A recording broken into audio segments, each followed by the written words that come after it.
ಬೆಂಗಳೂರಲ್ಲಿ ಜ್ಯೋತಿಷಿಯ ಮಾತನ್ನ ನಂಬಿ ಟೆಕ್ಕಿ ಆತ್ಮಹತ್ಯೆ ಮಾಡಿಕೊಂಡಿರುವಂತಹ ಘಟನೆ ಬಾಗಲಗುಂಟೆಯ ಎಂಇಐ ಲೇಔಟ್ನಲ್ಲಿ ನಡೆದಿದೆ.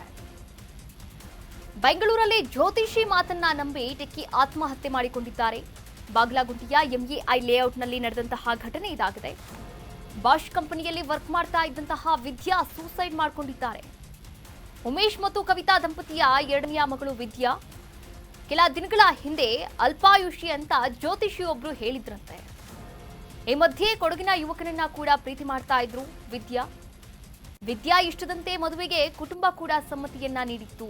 ಆದ್ರೆ ಇದ್ದಕ್ಕಿದ್ದ ಹಾಗೆ ಆತ್ಮಹತ್ಯೆಯನ್ನ ಮಾಡ್ಕೊಂಡಿದ್ದಾರೆ.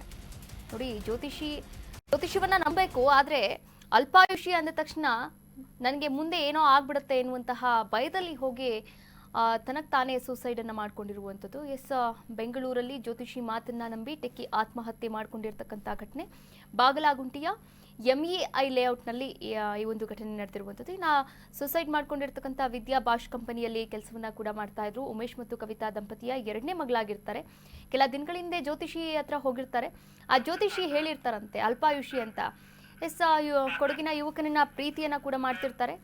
ವಿದ್ಯಾ ಇಷ್ಟದಂತೆ ಮದುವೆಗೆ ಕುಟುಂಬ ಸಮ್ಮತಿಯನ್ನ ಕೂಡ ಕೊಟ್ಟಿರುತ್ತೆ. ಆದರೆ ಅಲ್ಪಾಯುಷಿ ಅಂದಿದ್ದಕ್ಕೆ 9 ದಿನ ಪೂಜೆಗೆ ಸೂಚನೆಯನ್ನ ಕೂಡ ಕೊಟ್ಟಿರ್ತಾರೆ. 9ನೇ ದಿನ ದೇವರಿಗೆ ತಾಳಿ ಕೊಡುವಂತೆ ಜ್ಯೋತಿಷಿ ಸಲಹೆಯನ್ನ ಕೂಡ ನೀಡಿರ್ತಾರೆ. ಆದರೆ ನಿನ್ನೆ ಊಟದ ಬಳಿಕ ರೂಮ್ನಲ್ಲಿ ವಿದ್ಯಾ ಆತ್ಮಹತ್ಯೆಯನ್ನ ಮಾಡಿಕೊಂಡಿದ್ದಾರೆ ಅಂತ ಮಾಹಿತಿ ಕೂಡ ಲಭ್ಯವಾಗಿರುವಂಥದ್ದು.